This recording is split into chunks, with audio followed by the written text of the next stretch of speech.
फटाफट से बता दो कि हम आज क्या पढ़ने वाले हैं। अरे भैया आपने तो लिख करके रखा है रिसोर्सेस एंड डेवलपमेंट। अब ये इतना सिंपल चैप्टर भी पढ़ना पड़ेगा क्या? अरे नहीं, इतना सिंपल चैप्टर है, इतना सिंपल चैप्टर है कि इसमें कुछ पढ़ने जैसा है ही नहीं। बस इसमें प्रॉब्लम ये आती है कि इसमें बहुत सारी इंफॉर्मेशन है और उसको टीचर्स हटवा रहे हैं कि ये सॉइल का फंक्शन रट लो, ये सॉइल के अलग अलग पॉइंटर्स रट लो, ये चीजें रटो, वो चीजें रटो, ये टेबल रटो, डिफरेंसेस रटो, एजेंडा 21 क्या था, रिसोर्सेस प्लानिंग क्या होती है, सस्टेनेबल डेवलपमेंट क्या है। अरे आज सब कुछ को हम इतनी सिंपल तरीके से समझेंगे ना कि तुम्हें लगेगा कि अब मैं ये कैसे पढ़ रहा था कि मैं इतने सिंपल तरीके से ही पढ़ सकता हूँ। हाँ, इतने सिंपल तरीके से पढ़ाऊंगा, इतना विजुअली पढ़ाऊंगा, जो कि ये पीपीटी मैंने बहुत मेहनत से बनाई है, बहुत ही विजुअली ऑब्सेस्ड लोगों के लिए बनाई है जिनको बिल्कुल एक मूवी देखने में मजा आता है। क्योंकि ये कोई लेक्चर नहीं है, ये एक मूवी है, बिल्कुल मूवी की तरह इसको देखना, बस एंड तक देखना, एक बार में देखना, क्योंकि एक वन शॉट लेक्चर है और वन शॉट में रिसोर्सेस एंड डेवलपमेंट को करेंगे वहां।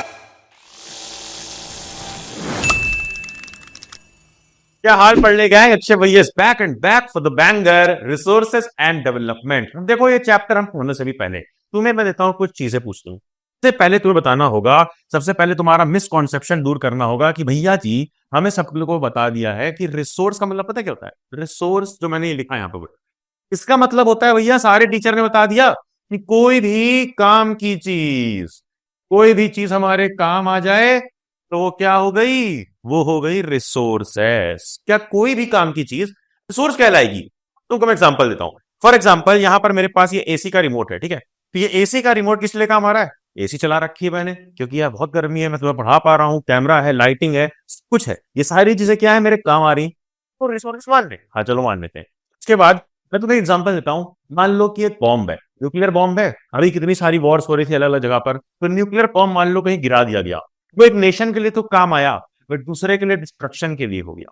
तो ये जो डिस्ट्रक्शन के लिए हो गई चीज, लिए इस बॉम्ब को हम रिसोर्स नहीं मानेंगे, रिसोर्स नहीं मानेंगे। मान लो कि मैंने तुम्हारे लिए भेजा ये बुलडोजर, ये प्यारा सा बुलडोजर, और तुमने क्या किया? तुमने बुलडोजर से बोला कि अक्षय भैया मुझे पता है कि इस गड्ढे के नीचे, इस जमीन के नीचे गड्ढा है, इसको अगर मैं खोदूंगा खोदूंगा खोदूंगा तो खोदने के बाद मुझे मिलेगा 1 लाख रुपए का गोल्ड, तक महंगा गोल्ड अंदर छुपा हुआ है। तो मैंने कहा ठीक है भाई ले जाओ खोदो, और मेरे बुलडोजर का वैसे कॉस्टिंग काफी ज्यादा है क्योंकि इसमें पेट्रोल पड़ता है, इसकी रनिंग कॉस्ट काफी ज्यादा है, चलो इसमें मान लेते हैं कि तुम्हारी खुदाई में 20,000 रुपए लगते हैं। कितने? 20,000 रुपए। और तुमने खोदा, अंदर से मिला 1 लाख रुपए का सोना। क्या हुआ? ये प्रॉफिटेबल हुआ, बहुत सही। मान लो अगर वहीं ये 20,000 रुपए हम लगाते और अंदर से क्या निकलता? ये 10 रुपए का मार्कर, तो क्या वो प्रॉफिटेबल होता? नहीं। क्या तब उस टाइम पर ये चीज, ये मार्कर रिसोर्स माना जाता? नहीं। ये है तो काम की चीज, लेकिन अगर इसको पाने के लिए तुमने ये 20,000 रुपए का बुलडोजर लगा डाला और अंदर से चीज 10 रुपए की निकली, तो वो इकोनॉमिकली, इकोनॉमिक्स के हिसाब से प्रॉफिटेबल नहीं है। और अगर प्रॉफिटेबल नहीं है तो वो रिसोर्स नहीं है। मतलब भैया सिर्फ हम ये नहीं बोल सकते कि कोई भी चीज अगर काम की है तो वो क्या रिसोर्स है?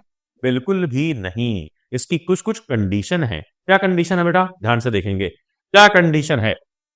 सबसे पहली कंडीशन, 1 2 3, ध्यान से सुनना क्योंकि इन्हीं तीनों कंडीशन को दिमाग में रखना पड़ता है। और इस कंडीशन को दिमाग में रखने के लिए हमारे पास बस एक वर्ड है, तकैफ। अरे यार तुम्हारा कोई मुस्लिम फ्रेंड होगा, उसका नाम कैफ होता है, मेरा एक दोस्त था इसलिए मैंने वहां से याद किया था। तकैफ भाई, तकार भाई, वो बुला देते। कैफ कैसे याद किया हमने? CAEF, तकैफ। तो टी से मतलब क्या है बेटा? टी से मतलब है टेक्नोलॉजिकली एक्सेसिबल। क्या? टेक्नोलॉजिकली एक्सेसिबल, कि किसी भी चीज को अगर हम एक्सेस कर पाए, कोई चीज हमें मिल जाए, तो वो रिसोर्स की कैटेगरी में आएगी। सिर्फ मिल जाने पे नहीं, 3 कंडीशन पूरी करने पे। पहली कंडीशन क्या है? कि टेक्नोलॉजी की मदद से हम उसको एक्सेस कर पाए। जैसे एसी है, टेक्नोलॉजी की मदद से चल रही है, हाँ चल रही है। कैमरा है, टेक्नोलॉजी की मदद से चल रहा है। तो मैकबुक में, आईपैड में, लैपटॉप में, या चलो ठीक है मान रहा हूँ वैसे नहीं है, एंड्रॉइड मोबाइल में ये लेक्चर देख रहे हो ना, तो वो क्या है? टेक्नोलॉजी की वजह से देख रहे हो। तुम्हारा मोबाइल भी एक रिसोर्स है क्या? चेक करते हैं। पहली कंडीशन है, ठीक है, टेक्नोलॉजी की वजह से देख पा रहे हैं, एक्सेसिबल है। दूसरा, सीए का मतलब होता है कल्चरली, सी से कल्चरली एक्सेप्टेबल, कि उसको कल्चरली एक्सेप्ट किया जाए। क्योंकि अगर हम एक बॉम्ब ले आते हैं, तुम बोलोगे बॉम्ब तो काम की चीज है, लेकिन बॉम्ब को कल्चरली लोग एक्सेप्ट नहीं करेंगे कि हाँ हाँ बॉम्ब बड़े काम की चीज है भैया, क्योंकि उनको पता है कि अगर कल को ये बॉम्ब हमारे ऊपर गिर गया तो त्राही त्राही मच जाएगी। और अगला है क्या, इकोनॉमिकली, ई से इकोनॉमिकली, जो मैंने बताया था प्रॉफिटेबल होना चाहिए, तो इकोनॉमिकली फीजिबल, फीजिबल यानी कि हमारे पास जो पैसे हैं उस पैसे की मदद से हम उसको ले सके।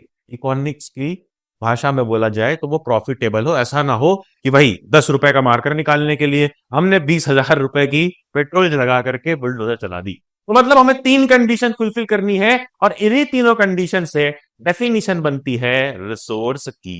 तो अब कोई बोले रिसोर्स क्या है, तो क्या लिखोगे, anything that can be use to satisfy, to satisfy a human need, एक इंसान की नीड को, नीड यानी जरूरत को पूरा कर सके।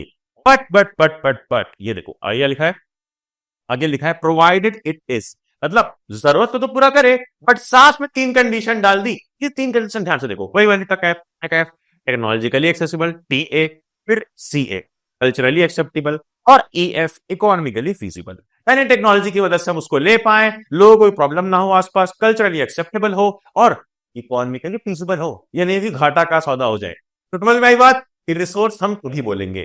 क्या ये कैलकुलेटर जो मेरे पास रखा है, क्या ये रिसोर्स माना जा सकता है? देखो 3 कंडीशन है, हमें तीनों देखनी है। पहली टेक्नोलॉजिकली एक्सेसिबल, हाँ टेक्नोलॉजी की मदद से हमने दे दिया इसको, ठीक है भैया, ओके। फिर अगला इकोनॉमिकली फीजिबल, इकोनॉमिकली फीजिबल है क्या, प्रॉफिट का सौदा है ये, हाँ है। अरे भाई 50 रुपए की चीज है और काम कितनी आती है, बहुत काम आती है, बिल्कुल काम आती है, ठीक है। अब अगला कल्चरली एक्सेप्टेबल, अब ये अगर तुम ओपनली भी लेके चलते हो तो कोई तुमको ये नहीं बोलेगा कि नहीं क्या खतरनाक चीज ले ली है।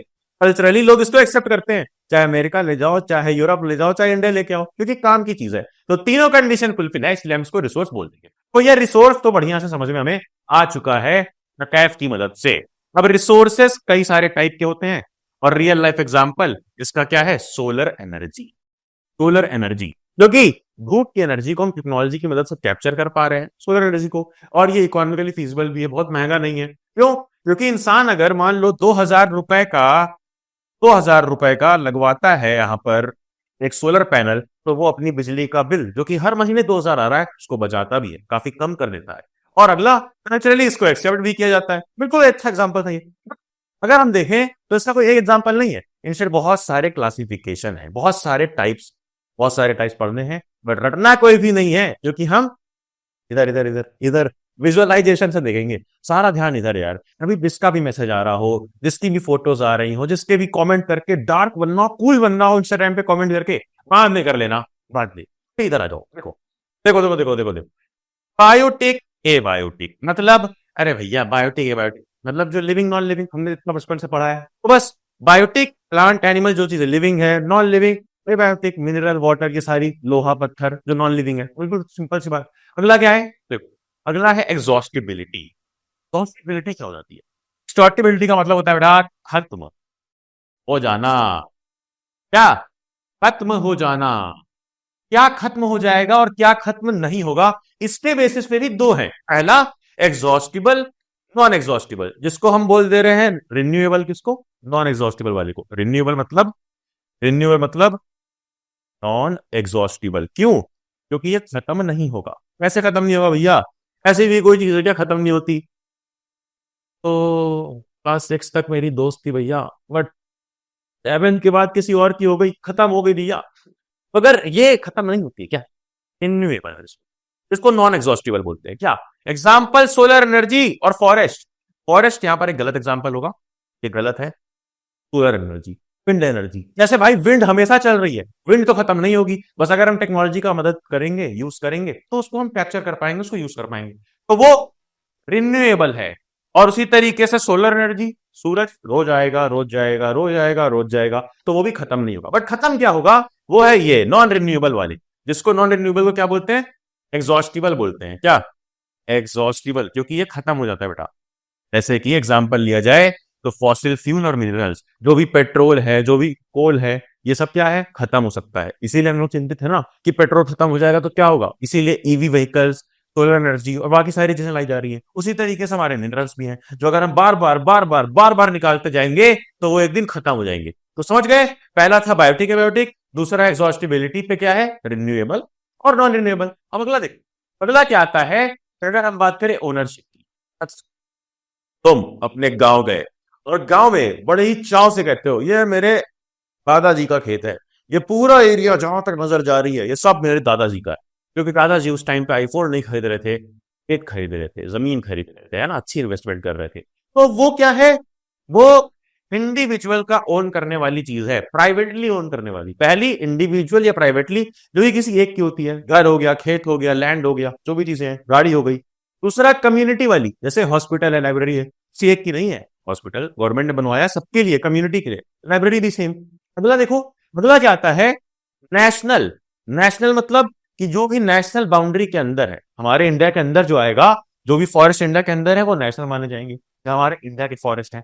बट कुछ कुछ इंटरनेशनल हैं, कुछ इंटरनेशनल रिसोर्सेज हैं, जैसे ओशन वगैरह, जो सबके लिए माने जाती है। अब अगला देखो, अब आ गए हैं अब अगले टाइप पर कि स्टेटस ऑफ डेवलपमेंट के बेसिस पे, मतलब कि भाई कितना डेवलपमेंट किसी चीज का हो चुका है उस हिसाब से भी बांटा जा सकता है। देखो समझाता हूं। फॉर एग्जाम्पल, अगर हम पहला मान लें तो ये है पोटेंशियल, यानी कि अब तक इसको फुल्ली यूज नहीं किया गया है। पोटेंशियल मतलब क्या होता है, इस टर्म बोलते हैं कि भाई तुम्हारे अंदर पोटेंशियल है, थोड़ा पोटेंशियल है पढ़ाई करने का, मतलब तुम पढ़ सकते हो बट अभी पढ़ नहीं रहे हो, फुल पोटेंशियल से पढ़ नहीं रहे हो। यानी पोटेंशियल वो कि जिसके अंदर दमखम है बट अभी हमने यूज नहीं किया। फॉर एग्जाम्पल, इंडिया में बहुत सारा पानी है, बे ऑफ बंगाल, इंडियन ओशन, सब तरफ पानी पानी है, बट अभी भी हमने सही तरीके से हाइड्रो इलेक्ट्रिसिटी का डेवलपमेंट नहीं किया है। छह डैम्स अभी भी बनना बाकी है। यानी पोटेंशियल है इंडिया के अंदर बट अभी भी वो बाकी है। हाइड्रो इलेक्ट्रिसिटी एक एग्जांपल हो गया। फिर अगला डेवलप्ड, मतलब कि जिसका सर्वे हो चुका है और तो यूज भी हो रहा है। जैसे भाई ये सारे हो गए कोल, पेट्रोलियम, ये सारी चीजें जो ऑलरेडी डेवलप हो चुकी हैं बहुत पहले और अब यूज हो रही है बढ़िया तरीके से। अगला देखो क्या है, अगला आता है हमारा स्टॉक, यानी ऐसी चीज जो कि अवेलेबल है but can't be use due to lack of technology. For example, कई लोग बोल रहे थे ना कि हाइड्रो एनर्जी आने वाली है, क्या आने वाली है, हाइड्रो एनर्जी, जो कि ईवी से भी आगे रहेगी, बिल्कुल भी पॉल्यूशन नहीं होगा। तो ये हाइड्रो एनर्जी का कॉन्सेप्ट अवेलेबल है बट इसको कैसे करना है, कैसे यूज करना है, इसके लिए भी टेक्नोलॉजी डेवलप नहीं हुई है। तो ये अभी स्टॉक में रखा हुआ है, जब टेक्नोलॉजी ऐसी बन जाएगी तो हम इसको यूज करेंगे। बट अगला ये आ जाता है रिजर्व वाला। रिजर्व यानी कि स्टॉक का वो पार्ट, वो भी स्टॉक वाला ही माना जाता है, बट वो पार्ट जो कि फ्यूचर यूज के लिए रखा है। देखो इस वाले में क्या है कि ये रखा है बट टेक्नोलॉजी नहीं बन पाई है अब तक, इसलिए इसका इस्तेमाल नहीं हो पा रहा है। कहां पर टेक्नोलॉजी सब है बट इसको रिजर्व करके रख दिया गया है। भाई रुक जा रुक जा रुक जा, अभी तेरा जरूरत नहीं है, आगे आएगा जरूरत। जैसे कि फॉरेस्ट, कई कई जगह पर फॉरेस्ट को रिजर्व करके रख दिया गया है, वरना आज ही अगर ओवर यूज हो जाएगा फॉरेस्ट का, फॉरेस्ट ही हट जाएगा। और पता है जितना फॉरेस्ट होना चाहिए इंडिया में उतना है नहीं। तो आगे देखोगे, आओ आगे आ जाओ, आगे आ जाओ। अब आगे बढ़ने से पहले मैं तुम्हें दिखाऊंगा एक टेबल। टेबल में सब रिवाइज हो जाएगा कि भाई ये चारों कौन कौन से थे, क्योंकि इन चारों पर क्वेश्चन आ जाता है। जैसे कि पोटेंशियल रिसोर्सेस क्या होते हैं, पोटेंशियल रिसोर्सेस जिसके अंदर पोटेंशियल है, भाई दमखम रखता है, बढ़िया आदमी है, बट अभी उसका फुल यूज नहीं हो रहा है। मतलब टेक्नोलॉजी की अवेलेबिलिटी तो है, हाँ उसका यूज भी हो रहा है, विलिंगनेस टू यूज है, बट क्या हम उसको यूज कर रहे हैं, क्या हम उसको यूज कर पा रहे हैं, नहीं हम उसको यूज नहीं कर पा रहे हैं। किसको, पोटेंशियल रिसोर्स को। फिर अगला डेवलप्ड रिसोर्सेस, टेक्नोलॉजी भी है, यूज भी हो रहा है, और क्या यूज कर रहे हैं, हाँ सब कुछ है, यहां पर कोई दिक्कत नहीं। स्टॉक में क्या है कि स्टॉक में टेक्नोलॉजी ही नहीं है, टेक्नोलॉजी गायब है। जैसे कि हमारा हाइड H2O वाला, हाइड्रो एनर्जी बनानी जिससे, तो वो अभी नहीं अवेलेबल है। तो इसलिए टेक्नोलॉजी ना होने के कारण हम उसको यूज नहीं कर पा रहे हैं, बट हम यूज करना चाहते हैं। और रिसर्व्ड रिसोर्स क्या है कि टेक्नोलॉजी भी अवेलेबल है लेकिन हम यूज नहीं कर रहे हैं, ना ही हम करना चाहते हैं, क्योंकि वो हमारे फ्यूचर के लिए। समझ गए, बड़ा बढ़िया तरीके से स्टेबल ने हमको रिवाइज करा दिया। ये क्या है, ये क्या फ्लो चार्ट है यार, ये फ्लो चार्ट और भी सिंपल है। देख रिसोर्सेस वही जो हमने पढ़ाया, रिसोर्सेस पहला नेचुरल, फिर ह्यूमन। नेचुरल में कौन कौन से रिसोर्सेस हैं, तो हम अभी पढ़ के आए हैं रिन्यूएबल, नॉन रिन्यूएबल। रिन्यूएबल क्या, जो खत्म नहीं होते हैं, रिन्यू रिन्यू रिन्यू होते जाते हैं, रिन्यू होते जाते हैं। जैसे कि कंटिन्यूअस और फ्लो, जैसे विंड एनर्जी, वाटर एनर्जी, ठीक है, क्योंकि वो लगातार चलती रहेगी, नेचर में खत्म नहीं होगी। अगला बायोलॉजिकल, जैसे कि नेचुरल वेजिटेशन, फॉरेस्ट, फॉरेस्ट भी चलता रहेगा, खत्म नहीं होगा अगर सही तरीके से यूज किया जाए। फिर wild life, wild life forest का हिस्सा आ जाती है। अब इधर देखो नॉन रिन्यूएबल में आ जाता है रिसाइकलेबल और नॉन रिसाइकलेबल। ये है तो नॉन रिन्यूएबल, जो खत्म हो जाएगा, जो कि एक दिन एग्जॉस्ट होगा। नॉन रिन्यूएबल मतलब क्या, कि जो एक दिन एग्जॉस्ट होगा, खत्म होगा, और या खत्म तो ये होगा बट एक स्ट्रेटजी हमने यूज कर ली। बोलते हैं ना प्लास्टिक को रिसाइकल करो, रिसाइकल करो। कौन कौन सा रिसाइकल कर सकते हैं, कौन सा नहीं, इसके बेसिस पे रिसाइकलेबल मेटल वगैरह कर सकते हैं, प्लास्टिक वगैरह कर सकते हैं। बट फॉसिल फ्यूल, एक बार पेट्रोल गाड़ी में भरा, वो चल गया तो धुआं बन के उड़ गया, वो वापस नहीं आएगा, वो रिसाइकल नहीं होगा। बहुत सही, क्लियर। अब ह्यूमन वाले क्या है, स्ट्रक्चर और इंस्टीट्यूशन, जैसे कि आईआईटी, एनआईटी, आईआईएम, बहुत सारे इंस्टीट्यूशन बनाए गए हैं, बहुत बढ़िया। अगला क्वांटिटी एंड क्वालिटी की अलग अलग टाइप की क्वांटिटी क्वालिटी के रिसोर्सेस हैं। तो रिसोर्सेस का ये फ्लो चार्ट है, इसमें कोई सवाल नहीं आता है, बट मैंने तुमको समझा दिया क्योंकि ये एनसीईआरटी में है। सवाल कहां से आएगा वो भी अभी बताऊंगा, क्योंकि ये है एक इंपॉर्टेंट टॉपिक और यहां से सवाल मार्क कर लो कि बेटा पक्का आएगा।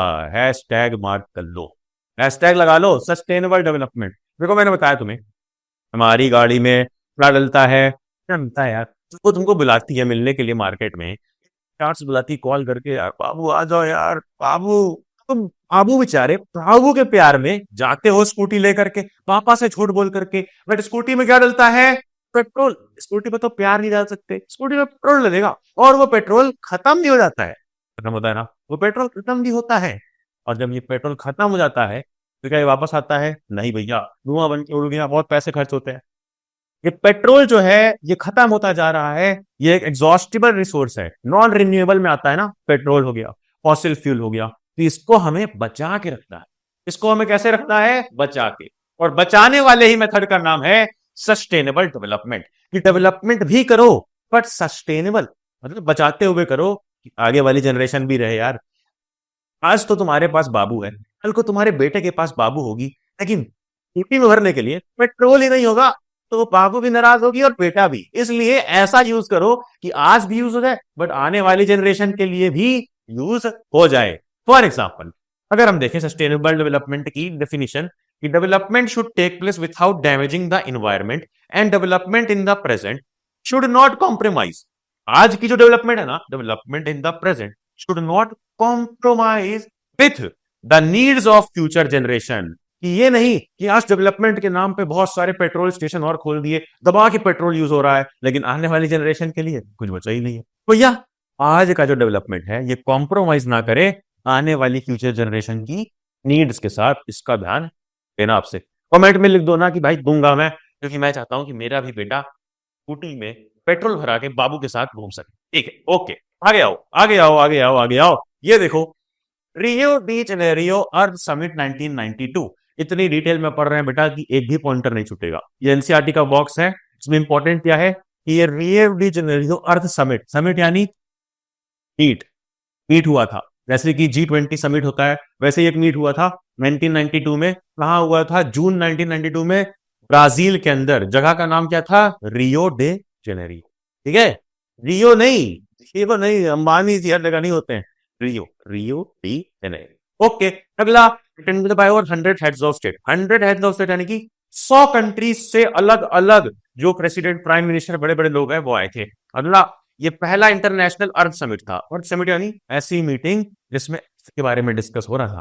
वरना हर बार तो मीटिंग में डिस्कस होता है कि इसको मार देंगे, उसको मार देंगे, ये कंट्री को गिरा देंगे, वो डील साइन कर लेंगे, लेकिन नहीं, पहली बार अवेयरनेस लाई गई और 1992 में अर्थ के लिए, एनवायरमेंट के लिए एक समिट यानी एक मीट करी गई।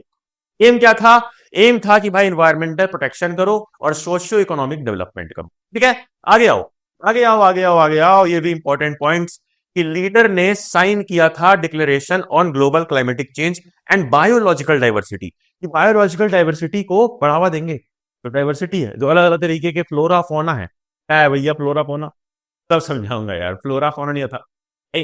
सिंपल आता है कि नहीं, कमेंट में बता देना, ना तो आना चाहिए ना। फ्लोरा मतलब क्या होता है, फ्लोरा फ्लावर, याद करो, फ्लोरा फ्लावर, हर जगह फ्लावर दिखने लग जाए, तो फ्लोरा मतलब फ्लावर, फ्लोरा मतलब फ्लावर, और फौना मतलब एनिमल्स।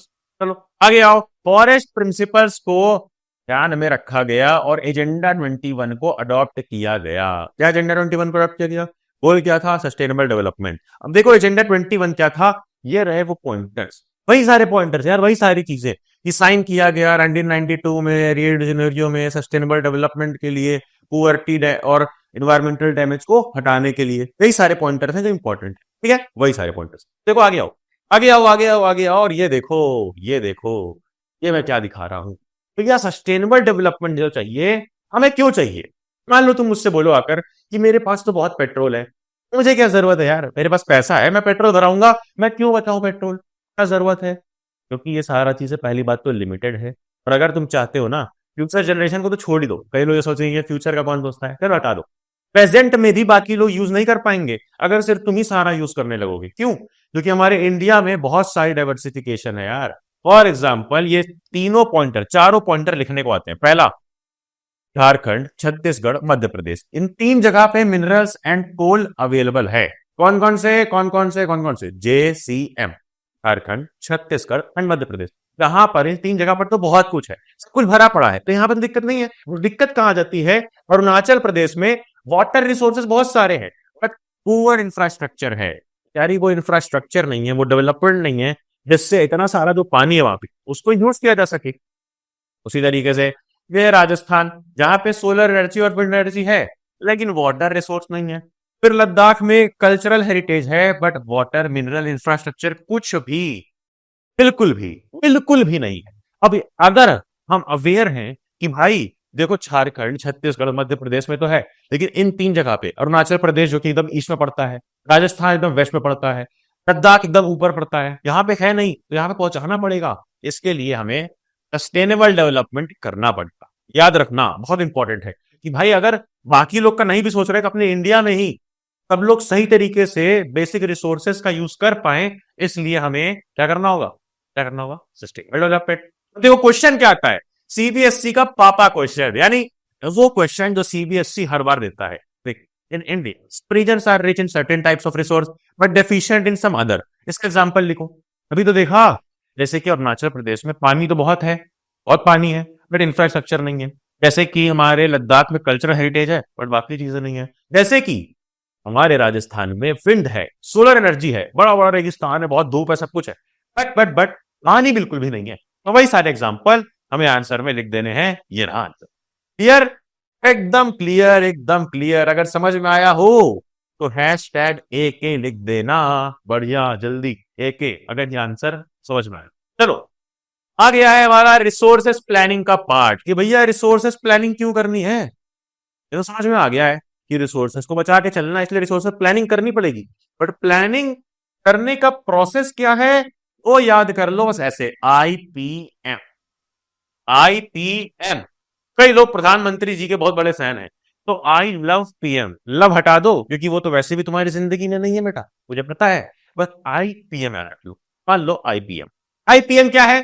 आई यानी आइडेंटिफिकेशन। पहले आइडेंटिफिकेशन करेंगे कि भाई कहां पर कितने रिसोर्स हैं, क्या हैं, सर्वे वगैरह करेंगे, मैपिंग करेंगे, मेजरमेंट करेंगे, बहुत सारी चीजें। पी से मतलब होता है कि एक प्लानिंग स्ट्रक्चर बनाएंगे, एक प्लानिंग स्ट्रक्चर बना लेंगे। फिर अगला क्या है? एम से है मैचिंग। मैच करेंगे उस रिसोर्स डेवलपमेंट के प्लान को नेशनल डेवलपमेंट गोल से। फॉर एग्जाम्पल, अगर तुम मुझे फिर से आके बोलो कि अक्षय भैया एक जगह मुझे मिली, अक्षय भैया वहां पे ना, मैं बता रहा हूं आपको, वहां पर 1 लाख रुपए का सोना है, आप मुझे अपनी बुलडोजर दे दो, तो मैं तुम्हें दे दूंगा बुलडोजर। तुम जाओगे, खोदोगे, अंदर से पता क्या मिलेगा? मान लो अंदर से मिलता है का दिया हुआ लॉकेट, और तुम उस लॉकेट के लिए, उसके दिए हुए लॉकेट के लिए अगर मेरा इतना नुकसान करवाओगे, ये लेकर के जाओगे, तो बेटा क्या होगा? पिटाई होगी।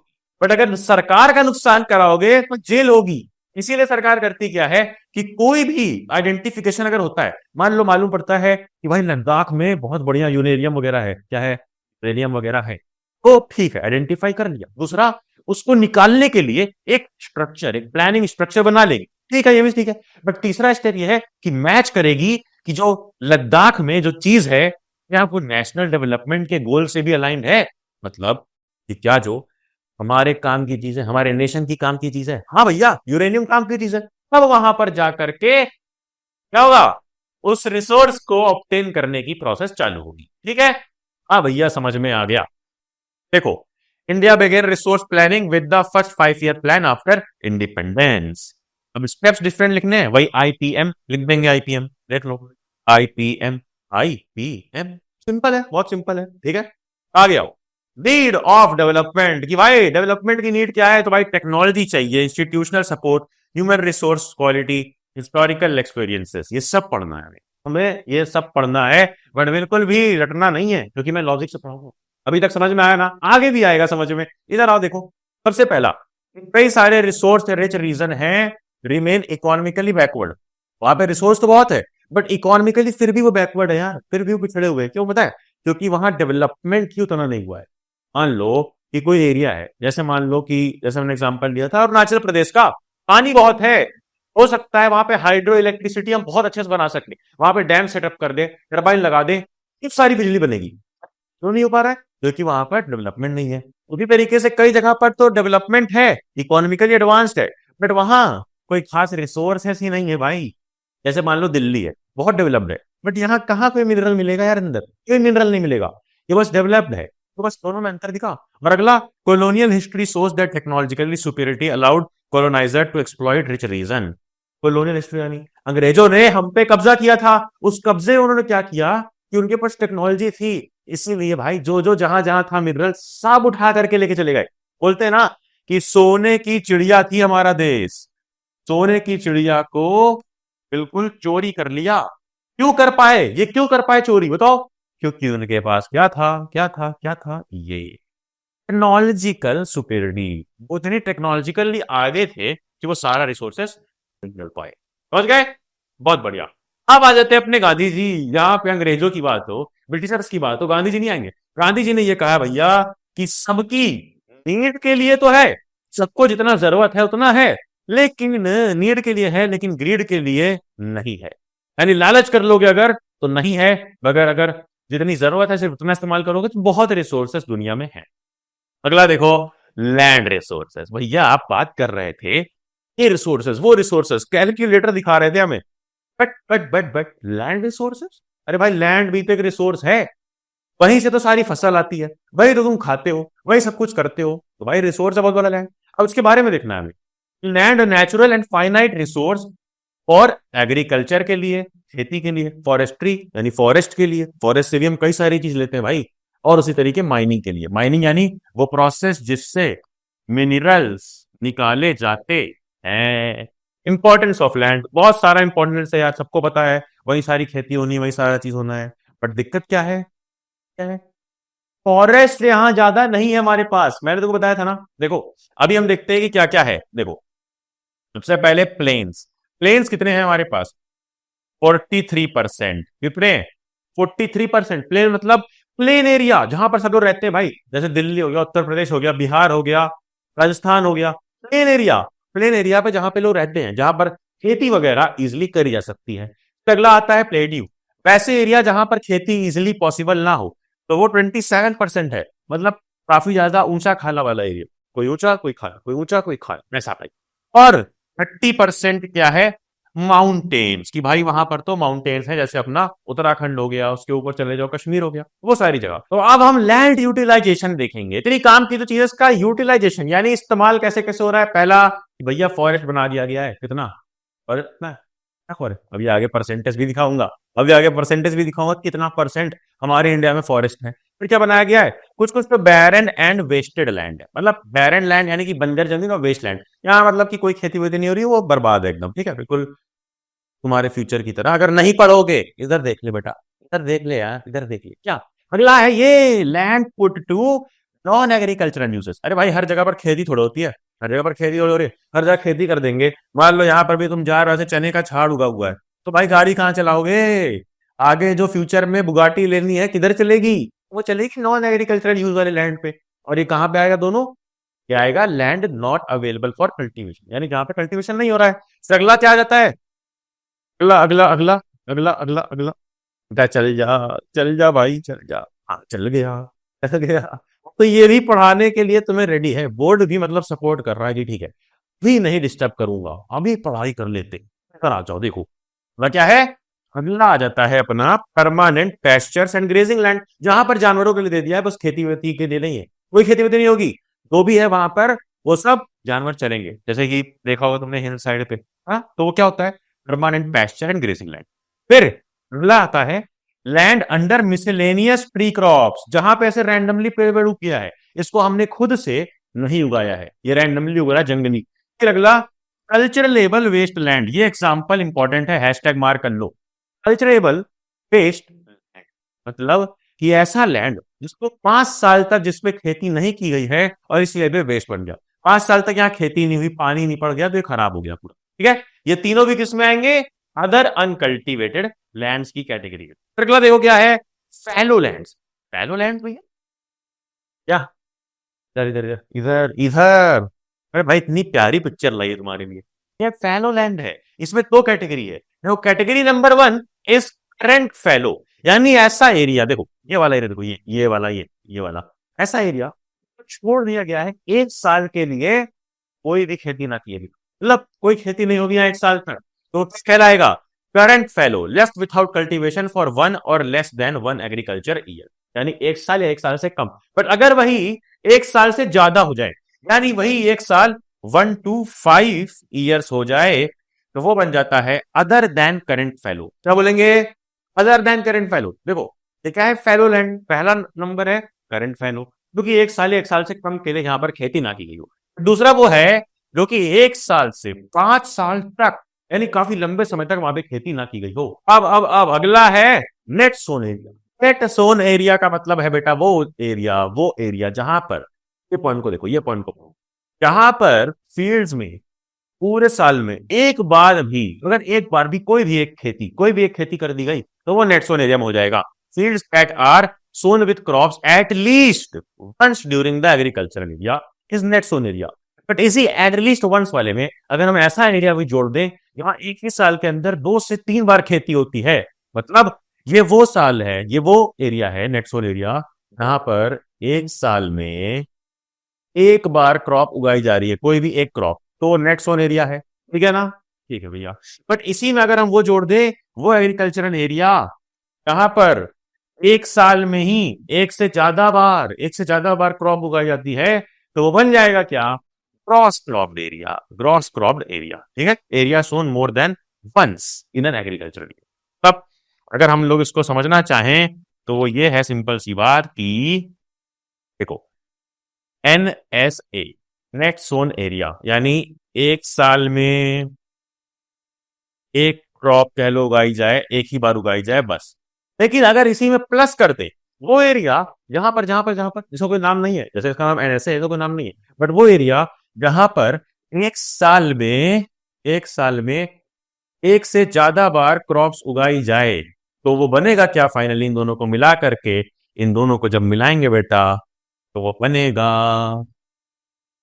बनेगा gross cropped area, GCA, gross cropped area. ठीक है, समझ गए भैया, समझ गए। अगला आता है लैंड यूज पैटर्न। कैसे कैसे यूज होता है? अरे यार देखो, लैंड के फिजिकल कुछ फीचर्स हैं और कुछ ह्यूमन फीचर्स हैं। Physical feature topography, climate, soil type, ये सब कैसा है। ह्यूमन फैक्टर की वहां पे कितने लोग रहते हैं, टेक्नोलॉजिकली कैसी है, और कल्चर और ट्रेडिशन कैसा है। जब ये सब चीजें डिसाइड होती है तब हम लोग लैंड का यूज करते हैं, ये नहीं कि अपने मर्जी से जो मर्जी वो कर दिया। आगे आओ, ये देखो मैं तुम्हें यहाँ दिखाऊंगा कि कितना फॉरेस्ट है इंडिया में। देखो देखो देखो देखो देखो देखो देखो, ये एरिया, ये चार्ट और ये चार्ट अलग अलग है। ये देखो क्या है, 1960 से 61 वाला है, और ये 2019 से 20, यानी कि ये वाला चार्ट राइट वाला सबसे रिसेंट ईयर का है ना। हाँ, सबसे रिसेंट ईयर। तो मतलब यहां पर अगर तुम देखोगे, ये हमारा हमारा हमारा ये नेट सोन एरिया कितना आता है? नेट सोन एरिया आता है 45.64। कितना? 45.64। पहले कितना था? ये 45.26। सोचो कितना थोड़ा सा डिफरेंस आया। मतलब पहले भी बहुत खेती हो रही थी, अभी भी बहुत खेती हो रही है। ठीक है, नेट सोन एरिया। बट अगर मैं आऊं फॉरेस्ट एरिया पे, ये एरिया अंडर फॉरेस्ट एरिया आ जा भाई। ये ब्लू वाला जो है, पहले था 18%, अब बढ़ा है 23%। कितना? फॉरेस्ट एरिया हुआ है 18% से 23%। बट रिकमेंडेशन ये होती है ग्लोबली कि भाई मिनिमम 33% होना चाहिए फॉरेस्ट। हमारे यहाँ आज भी 23 है, तो अगर 33 होगा तब हम सेफ महसूस कर सकते हैं, तब हमारा ग्लोबल वार्मिंग वगैरह भी कम हो सकता है। ये चार्ट तुम्हें रटना नहीं है, बट इस चार्ट में जो डेटा है बस समझने के लिए दिया हुआ है कि कितने चेंजेस है उस टाइम से इस टाइम में, जो तुम्हारी एनसीईआरटी में दिया गया चार्ट है। अब हम देखेंगे क्या? लैंड यूज पैटर्न, कि भाई लैंड कैसे कैसे यूज है, क्या है हमारे इंडिया में, क्या सिस्टम चल रहा है। Total geographical area of India is 3.28 million square kilometre. क्या? 3.28 मिलियन स्क्वायर किलोमीटर, यानी किलोमीटर स्क्वायर एरिया तो ऐसे निकलता है ना भाई, किलोमीटर इंटू किलोमीटर, तो इतना एरिया है हमारे पूरे इंडिया का। ठीक है, अगला, some areas of Jammu and Kashmir occupied by Pakistan and China have also not been surveyed. अब इस एरिया में वो इंक्लूडेड नहीं है, तो एरिया जबरदस्ती इलीगली ऑक्यूपाई किया है पाकिस्तान और चाइना ने। ठीक है, फिर अगला, land use data cover only 93% of India. 93% he cover क्यों है? तो भी हमने ना ये पीछे जो डेटा देखा इसमें सिर्फ 93% इंडिया का कवरेज है, क्यों सिर्फ 93%? 7% क्यों नहीं? क्योंकि कुछ इसमें ये वाला एरिया आ गया और कुछ उसमें वो एरिया आ गया जहां पर हम जा ही नहीं सकते हैं। ठीक है, कुछ कुछ नॉर्थ ईस्टर्न स्टेट्स, बस आसम को छोड़ करके इतने फिजिबल नहीं है हमारा क्लाइमेट कि वहां पर लैंड यूज रिपोर्टिंग करी जा सके। ये नॉर्थ ईस्ट में काफी ज्यादा बारिश और मौसम थोड़ा सा वैसा है। अब अगला pointer, land under permanent pasture has also decrease. उस हमने जो पाई चार्ट में क्या क्या सीखा कि परमानेंट पैस्चर में लैंड कम हुआ है। अरे भाई कब तक तुम भेड़ बकरी और भैंस को चरने के लिए देते रहोगे? वो कम हुआ है, उस चार्ट में हमने देखा। और क्या देखा चार्ट में कि भाई net sown area greatly very करता है, जैसे कि 80% of total area of Punjab is net sown area. ठीक है, and less than 10% in Arunachal Pradesh, Mizoram and Manipur. कहने का मतलब कि भाई ये बड़ा वेरिड है। हमने पाई चार्ट में तो देख लिया कि इतना एरिया 23% कुछ नेट सोन एरिया है, बट अगर उसमें भी अंदर जाओगे तो बड़ी डाइवर्सिफिकेशन है। पंजाब और हरियाणा में 80% लैंड पे तो खेती ही हो रही है, बट वहीं जब नॉर्थ ईस्ट में जाओगे, जैसे कि हमारा अरुणाचल प्रदेश है, मिजोरम है, ये सारे एरिया में 10% से भी कम है खेती वाला एरिया, यानी नेट सोन एरिया। फिर most of other and the current fallow lands are either of poor quality, या फिर वहां पे कॉस्ट ऑफ कल्टीवेशन बहुत हाई है। इसको छोड़ क्यों दिया गया? क्योंकि या तो पुअर क्वालिटी है, या फिर उसको जो पानी डाल के सही करेंगे उस क्वालिटी को, उसमें पैसा इतना लग जाएगा ना कि हम उसको नहीं करते हैं। वही एग्जाम्पल कि भाई बुलडोजर लेके खोदोगे 10 रुपए की थी इसके लिए, नहीं, उसी तरह से इसको हम लोग नहीं यूज कर रहे हैं। क्यों? क्योंकि बहुत पैसा लग जाएगा, बहुत पैसा लगेगा इसको सही करने पे, इसलिए नहीं कर। ठीक है, जो सही एरिया वहां पे कर रहे हैं। अगला पॉइंट क्या है कि फॉरेस्ट एरिया भी कंट्री का 33% होना चाहिए, बट उतना है नहीं है। ठीक है, क्योंकि नेशनल फॉरेस्ट पॉलिसी में बोला गया था 1952 में 53% होना चाहिए, बट अभी भी कितना है? कम है ना। Part of land is termed as waste land. Waste land क्या है भाई? नॉन एग्रीकल्चर वाला, आ दिया मैंने ऑलरेडी। आगे आएंगे हम, आगे आएंगे, ये पॉइंट पर वही लिखा हुआ है लैंड डिग्रेडेशन के बारे में कि लैंड डिग्रेडेशन क्या हो। ये मुझे नहीं पढ़ाना यार। अरे भाई इतनी सिंपल चीज है, लैंड डिग्रेडेशन। सीधी चीज का डिग्रेडेशन क्या होता है भैया? बचपन से पढ़ते आ रहे हैं। लैंड डिग्रेडेशन है लैंड का बर्बाद हो जाना, लैंड का खराब हो जाना ह्यूमन एक्टिविटीज की वजह से, या कोई और एक्टिविटीज की वजह से, फॉरेस्टेशन की वजह से, बहुत सारे कारण हैं। तो लैंड का बर्बाद होना। 95% of our basic needs for food and etcetera, food and etcetera, यानी फूड और बाकी चीजों की जो नीड्स है, वो not only brought about degradation of land but have also aggravated the pace of natural forest to cause damage to land. मतलब हम लोग अपने इस्तेमाल के लिए इतना यूज कर रहे हैं भाई, पूरा का पूरा एरिया खराब हो रहा है लैंड का। जैसे डिग्रेडेशन कौन कौन सी वजह से हो रहा है? पहला, डिफॉरेस्टेशन, पेड़ काट देना। दूसरा, माइनिंग एक्टिविटीज, जा जाकर के हम खुदाई कर रहे हैं डीप से डीप खुदाई हो रही है मिनरल्स निकालने के लिए, माइनिंग एक्टिविटीज, इससे लैंड खराब भी तो होता है। और अगला, ओवर ग्रेजिंग करवाई जा रही है, तो उससे भी लैंड खराब हो रहा है। फिर चौथा, ओवर इरिगेशन, बहुत पानी डाल करके हम लोग अगर क्रॉप्स उगाएंगे तो लैंड खराब होगा, क्रॉप तो उग जाएगी बट लैंड खराब होगा लॉन्ग टर्म के लिए। और पांचवा, इंडस्ट्रियल वेस्ट देखो कई सारे लोग ऐसे खुलेआम छोड़ देते हैं बिना ट्रीट किए। इसमें काफी एसिड, काफी केमिकल, काफी टॉक्सिक होता है, जिससे लैंड खराब होता है। अब लैंड को बचाने के लिए भी ये 4 पॉइंट्स हैं। क्या क्या? देखो, नंबर 1, एफॉरेस्टेशन, यानी पेड़ लगाओ और प्रॉपर ग्रेजिंग के लिए कंट्रोल रखो। भाई जानवर ओवर ग्रेज ना करें, ठीक है, क्योंकि जब जानवर ओवर ग्रेज करते हैं, जब गाय भैंस बकरी आगे से दांत से उखाड़ती है ना वो छोटी छोटी घास को, तो वो सिर्फ घास नहीं उखाड़ती है, उसके साथ वो टॉप सॉइल ही सबसे इंपॉर्टेंट होती है। उसमें बहुत ज्यादा ह्यूमस होता है, बहुत ज्यादा अच्छा न्यूट्रिशियस सॉइल होती है, वहीं उखड़ जाती है भाई। तो मतलब गाय ने घास तो खाई, फिर घास के साथ साथ टॉप सॉइल भी खा गई। इसलिए हम लोगों को कंट्रोल करना चाहिए। लैंड रिक्लेमेशन, तीसरा regulated use of fertiliser and pesticide, चौथा प्रिवेंटिंग ओवर इरिगेशन, ज्यादा पानी मत डालो, ओवर इरिगेशन मत करो। ह्यूमन एक्टिविटी लिखो जिससे लैंड डिग्रेडेशन होता है। अभी देखी 5, वही 5 यहां लिखी है, 3, 2, 5। आगे, सॉइल एज अ रिसोर्स, अभी तक हमने क्या पढ़ा बेटा? Land as a resource.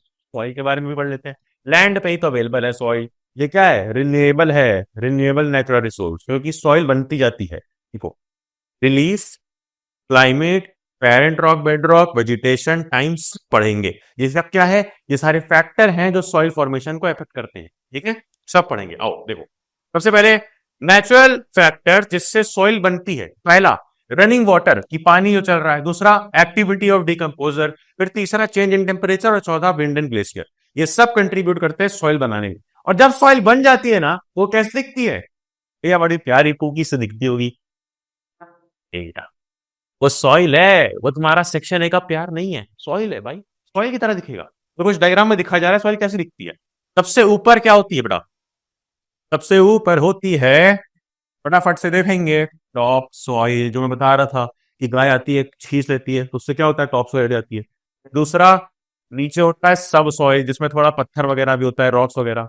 फिर ये सब स्ट्रेटम, तब स्ट्रेटम इसके नीचे, और आखिरी में होता है भैया बेड रॉक, यानी नीचे बिस्तर बिछा हुआ है, बेड, बेड रॉक। और इसमें एक टर्म यूज किया गया अनवेदर्ड। अनवेदर्ड यानी ऐसा पत्थर जो टूटा फूटा ना हो, लेकिन सॉलिड पत्थर नीचे होता है ना, बेड रॉक। तो ये 4 पेजेस हैं या 4 लेयर्स हैं। देखो, सबसे इंपॉर्टेंट टॉपिक आ गया बेटा, सारा फोकस इधर इधर इधर इधर इधर इधर इधर। सर यार मेरी तरफ भी देख लो यार प्लीज, देखो इधर देखो। इंपॉर्टेंट टॉपिक है टाइप्स ऑफ सॉइल। नहीं से आएंगे सारे सवाल, ध्यान से देखेंगे। पहला, एलुवियल सॉइल। एलुवियल सॉइल एक ऐसी सॉइल है, कैसी, जो सबसे ज्यादा फर्टाइल है और रिवर के पास पाई जाती है। गंगा नदी, ब्रह्मपुत्र नदी, यमुना नदी, उनके पास जो सॉइल होगी कौन सी होगी? Alluvial soil. Black soil, black soil एक ऐसी सॉइल है जिसको बस याद रखना, कॉटन होता है वहां पे। कॉटन तो सफेद होता है, रुई सफेद होती है, लेकिन उगती किसमें? ब्लैक सॉइल में। Red and yellow soil dry area में पाई जाएगी। फिर लेटराइट सॉइल, यहाँ पे पुअर फर्टिलिटी होती है, मैन्यूर ज्यादा डालना होता है। ठीक है, एसिडिक होती है काफी।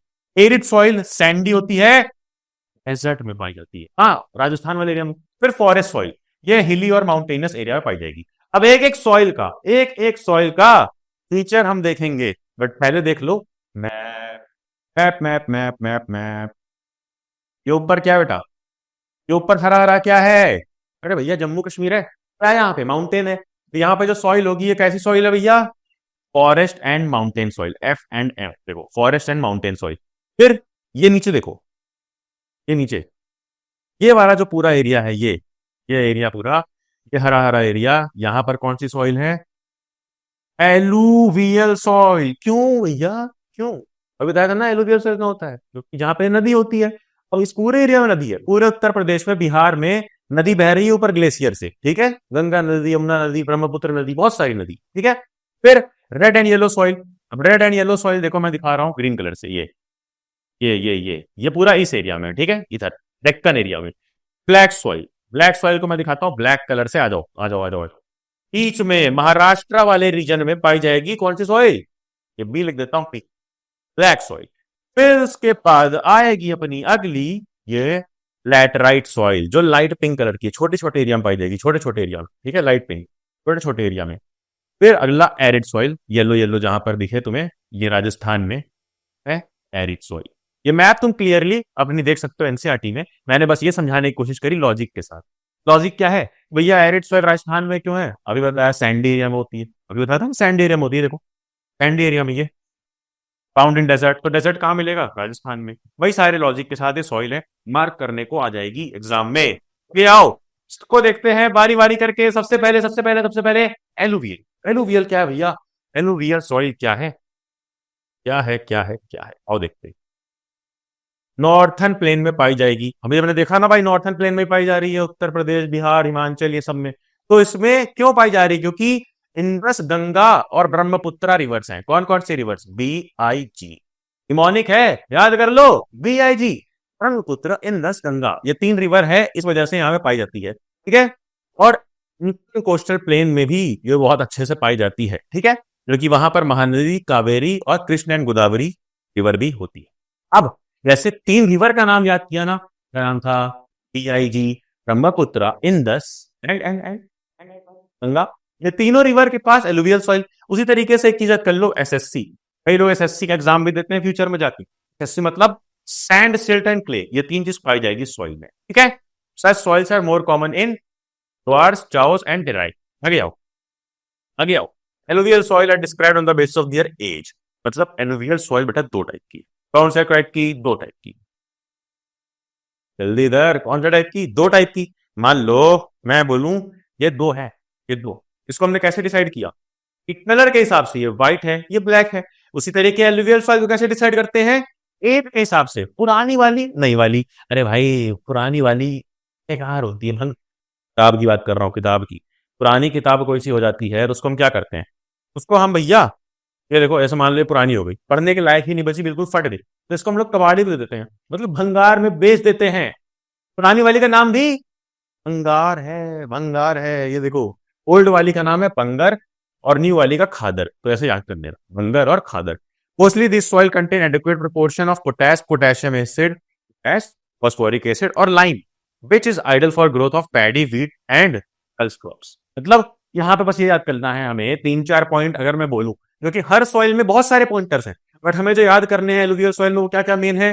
पहला कि ये नॉर्थन प्लेट्स में पाई जाती है, ठीक है। दूसरा BIG, फिर तीसरा SSC। चौथा क्या याद करना है हमें कि कौन कौन सी वहां पर है पैडी, व्हीट और पल्स क्रॉप्स के लिए उगाई जाती है।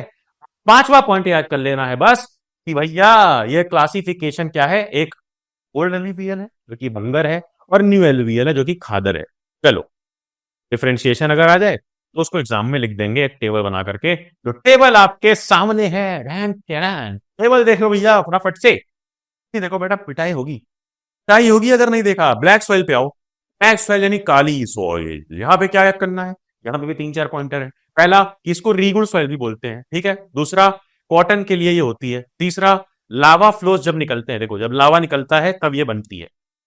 अगला, कि इसमें क्ले मटेरियल काफी अच्छा खासा होता है। और फिर आगे क्या याद करना है हमें इसके बारे में कि भाई ब्लैक सॉइल मेनली कॉटन के लिए है और आती कहां पे है? महाराष्ट्र वाले डेक्कन एरिया में। फिर रेड एंड येलो सॉइल जो डेवलप होती है क्रिस्टलाइन इग्नियस रॉक्स पे, मतलब ऐसा एरिया जहां पे लो रेनफॉल है। कहा? Eastern and southern parts of Deccan plateau में। रेड एंड येलो एरिया दिखाया था ना, रेड एंड येलो एरिया, बस वहीं पे। और इसका एग्जाम्पल क्या है? उड़ीसा में पाई जाएगी, छत्तीसगढ़ में, और southern parts of middle Ganga plain along the piedmont zone of western घाट। तो मैप में लोकेशन थी, याद रखेंगे। अरे भाई ये देखो, ये देखो, इधर आओ इधर आओ इधर आओ। रेड एंड येलो सॉइल क्या थी? ये देखो, ये छत्तीसगढ़ उड़ीसा इधर तरफ, मतलब इसको याद रखना एरिया को, और थोड़ा थोड़ा साउथर्न एरिया में भी। ये कौन सी है? Red and yellow soil. अब अगला क्या आता है भैया? अगला इसके बाद रहेगी रेड एंड येलो के बाद दूसरी सॉइल। एक चीज याद करना कि इसमें डिफ्यूजन होता है आयरन का क्रिस्टलाइन और मेटामॉर्फिक रॉक्स में, इसीलिए ये रेड दिखती है, क्योंकि इसमें आयरन का डिफ्यूजन होता है। और येलो कब दिखती है? जब हाइड्रेटेड फॉर्म में हो, मतलब जैसे पानी आ जाए, जब पानी मिल जाए तो ये येलो हो जाती है। पहले रेड रहेगी नेचुरली, बट जब पानी मिला दोगे येलो हो जाएगी, इसलिए रेड एंड येलो सॉइल। बहुत बढ़िया। अब आएगा लैटराइट सॉइल। लैटराइट सॉइल क्या होता है? जो ट्रॉपिकल और सब ट्रॉपिकल क्लाइमेट में पाई जाए। कैसे कैसे कैसे कैसे कैसे? देखो, न्यूट्रिएंट्स यहाँ पे थोड़े से कम होते हैं, एसिडिक होती है, पीएच इसका 6 के आसपास होता है, 6 से कम ही होता है। फिर ये सॉइल कहाँ पाई जाती है? वेस्ट बंगाल और नॉर्थर्न ईस्ट रीजन में। अब ये एवरग्रीन फॉरेस्ट वगैरह में पाई जाएगी, और they are prone to erosion and degradation. अभी इरोजन क्या होता है हम देखेंगे, बट इसमें क्या उगाया जाएगा? इसमें चाय उगाई जाएगी और कॉफी उगाई जाएगी। कर्नाटक, केरल, तमिलनाडु में उगाई जाती है। अगला आता है एरिड सॉइल। एरिड मतलब desert desert desert desert. Arid soil range from red to brown in colour. कहां पाई जाएगी? सैंडी टेक्सचर में, डेजर्ट में, राजस्थान में। बहुत बढ़िया। और इसमें कंकड़ बहुत होता है, ठीक है। आगे जाएंगे, कंकड़ जो होता है बॉटम लेयर में, इसके वजह से पानी इसमें अंदर नहीं आ पाता, इन्फिल्ट्रेशन नहीं हो पाता। मतलब देखो पानी अंदर नहीं घुस पाएगा क्योंकि बहुत कंकड़ है, इस वजह से ये उपजाऊ नहीं होती है, ज्यादा पेड़ नहीं उग पाते हैं। राजस्थान में होता है। आगे आएंगे फॉरेस्ट सॉइल। ये क्या होता है? यहाँ पे फॉरेस्ट होता है, सिंपल सी बात। अरे भाई तुमसे अगर मैं बोलूं तो बताओ भाई ये मजा कहाँ पे आता है? ये जहां पे मेरे दोस्त होते हैं, तो ये बात ये बताओ रेड कलर क्या होता है, ये जो लाल होता है। तो मैं सिंपल है, ये फॉरेस्ट सॉइल क्या होती है? फॉरेस्ट होता है भैया, ना फॉरेस्ट होता है। हिली and mountainous area, soil texture varies depending on mountainous environment, और लोमी और सिल्टी होती है, ठीक है। चलो, ये कोर्स ग्रेन होते हैं, इसमें एसिडिक होती है, लो ह्यूमस। लो ह्यूमस यानी लो फर्टाइल, ह्यूमस यानी खाद, इसमें कम खाद होती है, और डेन्यूडेशन के अंदर भी ये जाती है। पर सॉइल इज लोअर वैली, जहां जहां पे पाई जाएगी, जहां लोअर वैली होती है, ठीक है। वैली यानी पहाड़ों के बीच में। अब अगला टॉपिक आएगा soil erosion. Soil erosion, soil वाले टॉपिक में ना बेटा तुम्हें सब नहीं रटना है, ये सब में जो इंपॉर्टेंट है बस वो रटना है। क्या जो सब में इंपॉर्टेंट है वही याद रखना है। जैसे कि मैंने बताया था भाई, उसमें एलुवियल में याद कर लो, एसएससी याद कर लो, इस तरीके से अपने लैटराइट सॉइल में याद कर लो। क्या कि भाई इसमें काफी ज्यादा डीप एसिडिक होती है, ठीक है, इसमें न्यूट्रिएंट्स कम होते हैं और उड़ीसा महाराष्ट्र वाले एरिया में पाई जाती है। जो जो पॉइंटर मैंने बताया बस वहीं से सवाल आएगा। एक बार अगर सॉइल को फिर से समझना हो तो हल्का सा पीछे करेंगे और समझ लेंगे, क्योंकि ये लास्ट टॉपिक है कि सॉइल इरोजन कैसे होता है। इरोजन यानी कि तो पहला सबसे टॉप सॉइल का एरिया है, सबसे टॉप लेयर, वो वॉश अवे हो जाना, वो उतर जाना। कैसे कैसे कैसे कैसे? कभी नेचुरल की वजह से, जैसे कि विंड वाटर या ग्लेशियर की वजह से, कभी आर्टिफिशियल या ह्यूमन कॉजेस या एनिमल कॉजेस, जैसे कि डिफॉरेस्टेशन हमने कर दिया, ओवर ग्रेसिंग तो हम करेंगे नहीं, उनसे जाके घास खाएंगे नहीं, एनिमल्स घास खाते हैं इस वजह से, माइनिंग से और कोई गलत फार्मिंग प्रैक्टिस से। तो अलग अलग तरीके से टॉप सोइल हट सकती है। हटेगी तीन कारण से, तीन तरीके से। तरीके मतलब कि कैसे कैसे हटेगी। देखो, एक होगा बेटा नंबर 1 गली erosion, number 2 seat erosion and number 3 wind erosion. क्या क्या क्या क्या क्या? नंबर 1 गली इरोजन, कि भाई इतनी तेज रनिंग वाटर जाए, मतलब इतनी तेज पानी जाएगा कि ऐसे गली बना देगा। देखो गली दिख रही, गली गली गली गली गली, ये येलो वाला पार्ट, ये पानी जो जा रहा है, ये गली जैसा बन जाएगा, गली जैसा, बिल्कुल बिल्कुल पतला सा, इसलिए इसको बोलते हैं गली इरोजन। बट अगर वो पानी तेज तो जाए, बट वो शीट की तरह, गली की तरह नहीं, एक शीट की तरह, एक पेपर की शीट की तरह ऊपर की टॉप सॉइल को रिमूव कर दे, तो वो बोलेंगे शीट इरोजन। और अगला विंड इरोजन। विंड इरोजन यानी कि soil from flat sloping land हट जाए, क्यों? उड़ जाए हवा के कारण। देखो हवा के कारण उड़ जाए। ये तीन तरीके का इरोजन हमने देख लिया। बट हम पढ़ रहे हैं resources and development, sustainable development, तो इसको बचाएंगे भी। बचाने के मेथड्स को बोलते हैं soil conservation method. Number 1 counter ploughing. Counter ploughing कर दो, यानी कि ऐसे ऐसे रोज में, ऐसे ऐसे रोज में, ऐसे ऐसे रोज में मिट्टी लगा दो, ऐसे ऐसे रोज में प्लांटेशन कर दो, ठीक है, फड़वा लगा करके, जो फड़वा होता है ठाक ठाक मारते हैं, प्लफिंग करते हैं, ऐसे लाइन में करते होंगे खेतों में। क्यों? क्योंकि जब हवा आए तो ये जिगजैग की वजह से उतना इफेक्ट ना पड़े उस पर, ये जिगजैग ऐसे करके करते हैं। एंड इधर टेरेस फार्मिंग, टेरेस फार्मिंग भी स्टेप्स पे होती है, यानी जैसे सीढ़ी लगी हो, सीढ़ी लगी हो, सीढ़ी लगी हो, इस तरह से करते हैं, ताकि अगर पानी भी गिर रहा है तो ऐसे छपक छपक छपक गिरे, जिसकी वजह से ज्यादा नुकसान ना हो। समझे? तो छोटी छोटी टेक्निक यूज हो रही है यार। फिर स्ट्रिप क्रॉपिंग। स्ट्रिप क्रॉपिंग यानी कि सीधा सीधे लाइंस में कर दो, ठीक है, सीधे सीधे लाइंस में। और अगला शेल्टर बेड्स। शेल्टर बेड्स यानी एक एक बेल्ट में करो, एक एक बेल्ट में करो, और आजू बाजू शेल्टर लगा दो, छोटे छोटे पौधे लगा दो, जिससे होगा क्या? हवा चलेगी तो ये बड़े वाले पौधे नीचे जो छोटी वाली फसल लगी है इसको बचा लेंगे, इसीलिए बोलते हैं शेल्टर बेड्स। बिल्कुल शेल्टर की तरह काम करेगा। देन इसके बाद यही 4 तरीके हैं, 1 2 3 4। अगर मान लो आ गया भैया 5 मार्क्स का आंसर, तो क्या लिखेंगे? पहला काउंटर प्लॉपिंग, दूसरा टेरेस फार्मिंग, तीसरा स्ट्रिप क्रॉपिंग, चौथा शेल्टर बेड्स, और पांचवा क्या लिखेंगे? पांचवा एक डाल देना एफॉरेस्टेशन, कि भाई जब पेड़ लगाओगे ना तो भी सॉइल वापस से सही होती है, सॉइल इरोजन खत्म होता है, क्योंकि पेड़ जो होता है वो अंदर उसकी रूट्स बाइंड करके रखती हैं सारी की सारी सॉइल को। ये 5 पॉइंटर्स हमने देख लिया और कर दिया इस बड़े से चैप्टर को स्वाहा।